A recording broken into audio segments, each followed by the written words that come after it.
that will change your life, change your business, change your money, change your relationship, is you must raise your standard. Now, I know that sounds boring, stupid, basic, but it's the truth. The only thing that changes our life long term is when we raise our standards. What does that mean? That sounds so boring and dumb. It means that all of us in life have things we want. We don't get what we want. We get what we have to have. Remember I said earlier, we all get what we tolerate in ourselves and other people. But when you're no longer willing to tolerate something, that's when your life changes. The difference in people is their standards, period. The difference in people is their standards, period. And what do I mean by standards? Everyone in the world has a list of things they think they should do. I should lose weight. I should work out. I should spend more time with my kids. I should work harder. I should make more calls. I should. And then you know what? People don't do their shoulds, and they get mad at themselves, and they what I call should all over themselves. They beat themselves up about it. What changes people is when your should becomes a must. When suddenly the thing you said should happen has to happen. That's when human beings change. It's like if you want to take the island and you're the head of the army and you want to take the island, the most powerful way to take the island is burn the boats. Because if there's no way to go back, it's amazing what happens when it's a must to do something versus a should. That's what makes human beings succeed. And does everything you touch turn into what you want it to be? No, of course not. No. Failure is part of life. I mean, the difference for me, though, is I look at failure as a stepping stone to success. It's a speed bump. I know I'm going to fail, but it's not failure if you learn something. And so, gosh, I've made so many mistakes. I've screwed so many things up, but every time I do, it becomes a way for me to explain to someone else what it takes. You know, it's like, here's what I've done. I think I have the ability to influence people because I talk about my failures. I talk about all the things that messed me up, but I show people that I didn't let it stop me, and you don't let it stop you. And I think that's really the secret in that area. And if everything. Why is LeBron James who he is? It's not because he's lucky. You know, I would say, you know, he's lucky. Shit, he might have certain physical factors. Or Michael Jordan, remember I interviewed him years ago, and I said, what makes you the best in the world? Is it skill? Is it talent? Is it ability? Is it background? Is it training? And he was so awesome. He said, Tony, I can tell you the truth and it won't sound like hyperbole or false modesty.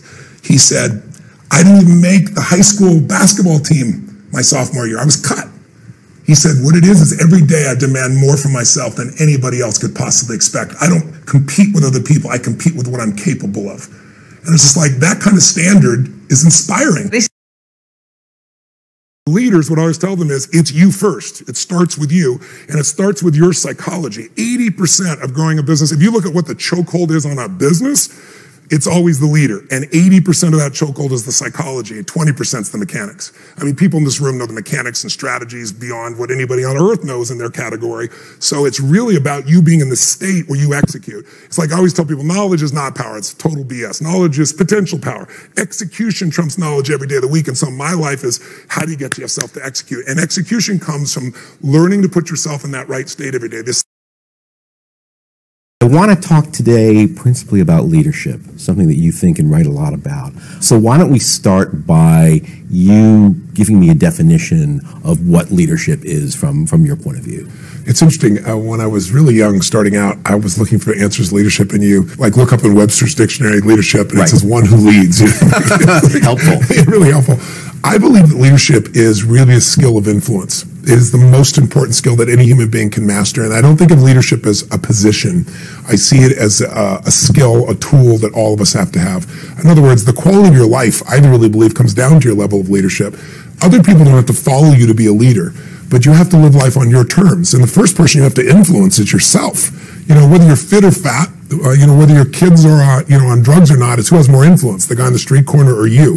Whether you're fit or fat is, can you influence your own hands, your own body, your own mind to do what's necessary?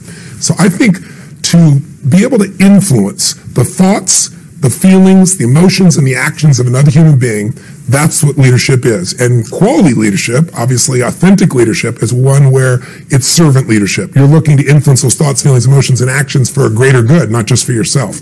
And I think the people that master that are the people that you know about. I mean, they're the captains of industry. They're people that are celebrities because they've learned how to influence people. They are some of the greatest teachers, some of the greatest scientists, because you can't just come up with ideas.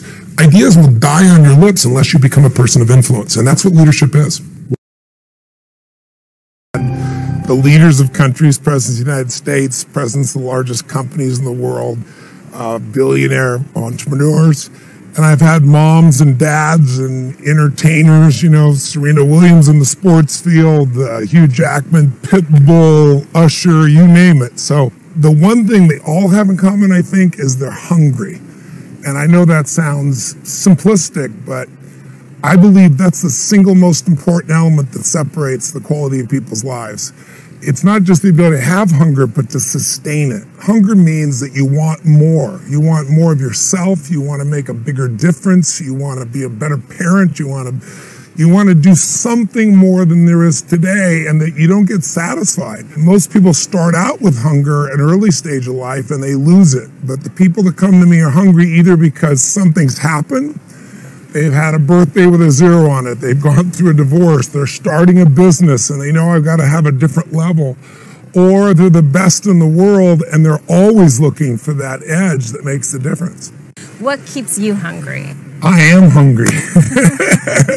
I think what it is I think everybody is born with hunger. Like there's a desire to grow, to expand, to learn. And then disappointment sets in early in life for most people. And then we look to blame something outside of ourselves. And there are many events in our lives that can affect us all. We've all had pain and challenges. But I think if you can find within yourself the part of you that wants to constantly give something more than yourself, if you can find a mission larger than yourself, then you're more pulled to do something than trying to push yourself. And pull has much more power than push. I always say motive does matter. That if your motive is to serve something greater, there's an energy that comes up inside of you. So I feed 2 million people a year because somebody fed my family when I was 11 years old, and now this year we're feeding 4 million. I want to do more in that area. And every business I'm in, that drive just doesn't go away.